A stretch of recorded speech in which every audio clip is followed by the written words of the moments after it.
I'm Julia, and through 2 Corinthians 16 through 18, God has taught me that we need to fix our eyes on Him and on the things that are eternal and not the things that are going to fade away. 2 Corinthians 4:16 through 18 says, "Therefore we do not lose heart.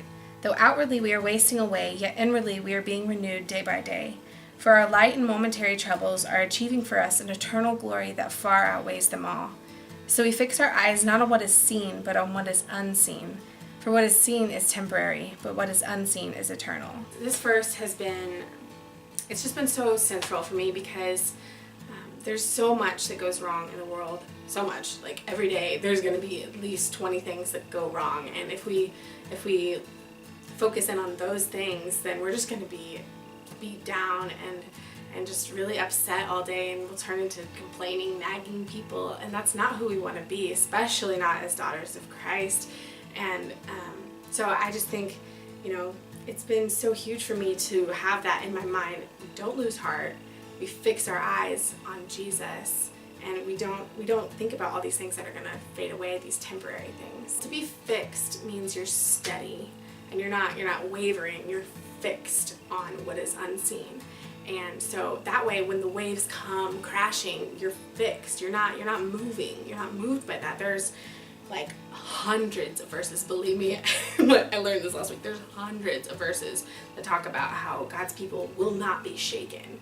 And so if we're fixed on Him, if we're fixed on the eternal things, it's gonna be okay.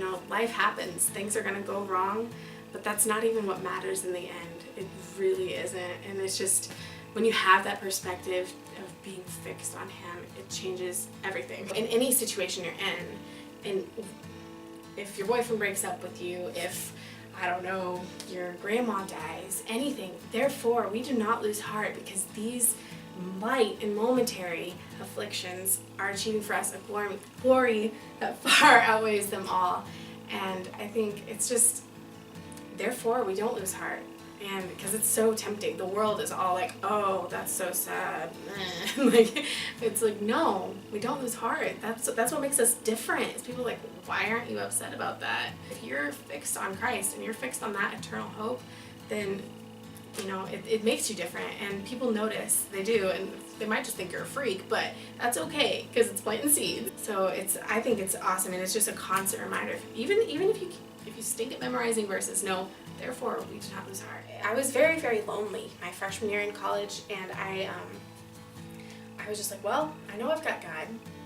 Why don't I just, actually discipline myself? I've got my whole life ahead of me. I might as well start learning more about Him, because I told myself I would do that in high school, even though I put it off and put it off and put it off because I was involved in so much. And it's been this incredible transformation that's been happening in my heart. And now it's like, God, I am so sick of people. I just want you. Can I read more about you today? Because you rock my socks. And can I just learn more about you, please? And I'm just so constantly craving that, and I can't get enough of Him. The Holy Spirit does it. He's what transforms.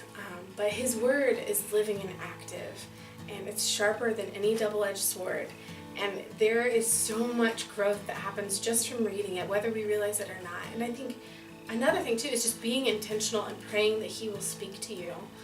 Because my high school Bible study leader taught me that. She's like, pray before you read, because otherwise you're just gonna be like, therefore, since through God's mercy, the end, cool, but then you're like, what? After you pray, and He's like speaking to you. I'm Julia, and God has shown me over the course of how many years that the Bible is so much more than words.